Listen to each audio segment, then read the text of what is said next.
Assalamualaikum warahmatullahi wabarakatuh. Selamat pagi semuanya. Pada kesempatan kali ini, kelompok kami akan memaparkan hasil diskusi kami, bisnis plan tentang bisnis makanan stik tempe. Anggota kami terdiri dari 4 orang, dengan anggota saya sendiri, Mita Listiana, sebagai moderator. Kemudian ada 3 pemateri, yaitu Sylvia Puspitasari, Ismalia Ramadhani Putri, dan Kartika Sari. Untuk materi pertama akan dipaparkan oleh Ismalia. Kepada Ismalia, dipersilakan.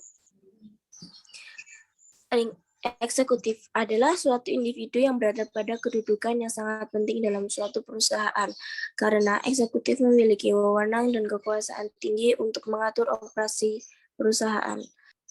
Stik tempe merupakan makanan ala budaya barat yang terbuat dari tempe. Kami memilih tempe karena memiliki gizi yang tinggi dan menjadi pembeda dengan stik lain yang terbuat dari daging atau ayam.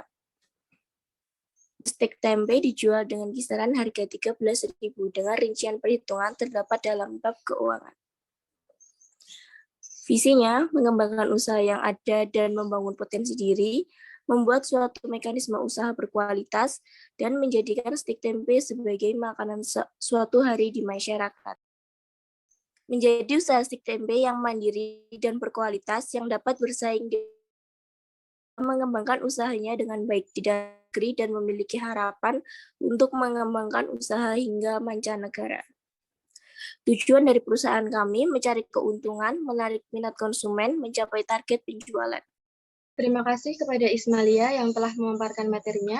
Untuk selanjutnya akan dipaparkan oleh Sylvia. Kepada Sylvia, dipersilakan.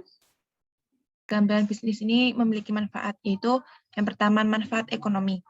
Usaha stek tempe ini cukup menjanjikan karena keuntungan yang didapat cukup besar, memberikan kemudahan untuk pelanggan dengan memberikan harga murah, tapi dengan produk yang tidak murahan dan dijamin kesehatannya. Yang kedua, manfaat sosial. Yang pertama, bagi pemilik dengan melihat peluang ini, diharapkan usaha ini dapat berkembang ke berbagai daerah. Yang kedua, bagi masyarakat. Dengan adanya stik tempe ini dapat menjadi alternatif bagi masyarakat untuk memenuhi kebutuhan mereka. Selanjutnya, analisis SWOT. Yang pertama, strength atau kekuatan. Itu menjual produk untuk semua kalangan masyarakat. Yang kedua, bahan produk terjamin dan sehat. Yang ketiga, memiliki kemasan praktis. Yang kedua, weakness atau kelemahan. Yang pertama, tidak dapat tahan lama. Kedua, produk mudah ditiru. Yang ketiga, opportunity atau peluang. Yang pertama, tempatnya strategis. Yang kedua, fasilitas yang cukup memadai. Terus yang terakhir, threat atau ancaman. Adanya pesaing yang menjual produk dengan harga yang tidak terlalu mahal. Next. Struktur perusahaan. Yang pertama, direktur. Direktur ini didirekturi oleh semua anggota. Direktur mengatur manajemen dan bertanggung jawab atas kinerja perusahaan sebagai pengambil keputusan. Terus selanjutnya manajer keuangan. Ini dilakukan oleh Mita Listiana sebagai pengambil keputusan dalam hal keuangan. Yang kedua, manajer personalia yang dilakukan oleh Sylvia Puspitasari, yaitu berperan dalam memaksimalkan sumber daya manusia yang ada. Selanjutnya, manajer pemasaran yang dilakukan oleh Ismalia Ramadhani Putri, yaitu menyiapkan bahan untuk dibutuhkan dan mengordinir pelaksanaan proses produksi. Manajer produksi yang dilakukan oleh Kartika Sari, yaitu membuat rencana penjualan dan pemasaran perusahaan. Operasional ini yang pertama manajemen rantai pemasokan atau supply chain. Yang pertama bahan stik, yang kedua bahan saus. Yang ketiga varian rasa, yaitu pedas dan gurih. Yang keempat kelompok kemasan. Yang kedua tahap produksi. Yang ketiga pelayanan. Terima kasih, waktu dan tempat saya kembalikan ke moderator. Untuk materi selanjutnya akan dipaparkan oleh Kartika. Kepada Kartika, dipersilakan. Baik, terima kasih atas kesempatannya. Selanjutnya, strategi pemasaran dan metode promosi. Ada 4 analisis. Yang pertama, analisis peluang pasar.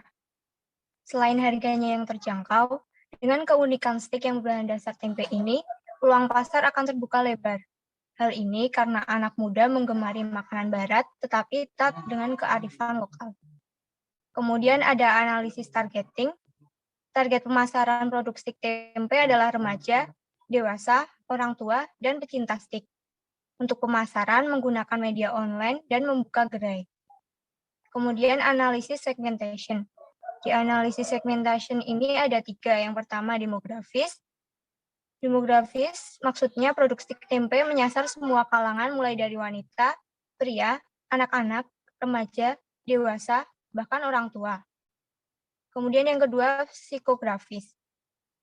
Maksudnya, produk stik tempe menyasar konsumen kelas menengah ke atas maupun menengah ke bawah. Kemudian yang ketiga ada perilaku. Maksudnya, stik tempe ditunjukkan bagi konsumen yang ingin makan makanan bergengsi dan kekinian. Analisis selanjutnya ada analisis positioning. Stik ini berbeda dengan stik pada umumnya karena berbahan dasar tempe. Tekstur stik tempe yang crispy dengan siraman saus stik yang khas menjadi ciri khas produk stik tempe kami. Selanjutnya analisa 4P produk stik tempe. Yang pertama produk. Produk ini diolah dengan bahan yang sehat dan berkualitas dan dikemas dengan kemasan yang praktis. Yang kedua ada price. Stik tempe dijual dengan harga per porsi Rp Rp13.000.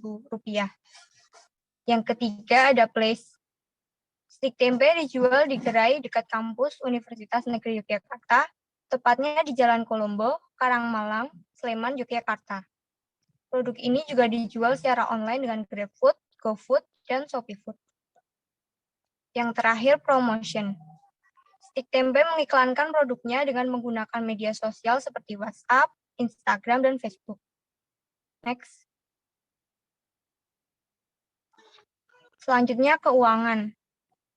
Yang pertama ada biaya variabel dengan total Rp611.000. Kemudian ada biaya tetap dengan total Rp253.000. Kemudian ada total biayanya, yaitu biaya variabel ditambah dengan biaya tetap, totalnya Rp864.000. Masing-masing biaya terdapat di rincian tertera dalam tabel. Kemudian ada harga pokok produksi. Harga pokok produksi dihitung dari total cost per minggu dibagi dengan jumlah produksi. Total cost per minggunya ada Rp864.000 dibagi dengan 70 box. Kemudian menghasilkan Rp12.342. Dibulatkan menjadi Rp13.000. Kemudian ada break even point. BEP unit dihitung dengan biaya tetap dibagi harga unit dikurangi biaya variabel. Biaya tetapnya Rp253.000 dibagi dengan Rp13.000 dikurangi Rp9.000 menghasilkan 63,25. Dibulatkan menjadi 63 unit. Next. Selanjutnya peluang keberlanjutan usaha. Peluang bisnis stik tempe cukup menjanjikan. Tempe sebagai bahan baku untuk membuat stik tempe ini sangat mudah untuk didapatkan. Olahan stik tempe juga masih termasuk jarang ditemui di Indonesia, khususnya Yogyakarta. Tempat penjualan yang dekat kampus, seperti Universitas Negeri Yogyakarta, menjadi salah satu peluang untuk bisa membuat bisnis ini berkembang. Melihat kesannya yang sederhana dan rasa yang enak menjadi bahan pertimbangan kami untuk melakukan bisnis ini. Diharapkan dengan adanya usaha ini dapat membuka peluang kerja bagi masyarakat umum dengan pengembangan produk stik. Terima kasih Kartika yang telah menyampaikan materinya. Selanjutnya, untuk kesimpulan dari bisnis plan kami adalah stik tempe merupakan makanan mengenyangkan yang kekinian. Makanan ini diolah menggunakan bahan dasar tempe yang berkualitas yang pastinya aman untuk dikonsumsi. Selain itu, tekstur stik tempe ini crispy dengan siraman saus yang khas. Kemasan yang menarik dan ramah lingkungan juga menjadi nilai lebih, apalagi dengan harganya yang terjangkau. Sekian pemaparan bisnis plan dari kelompok kami. Banyak salahnya mohon maaf. Saya tutup. Wassalamualaikum warahmatullahi wabarakatuh.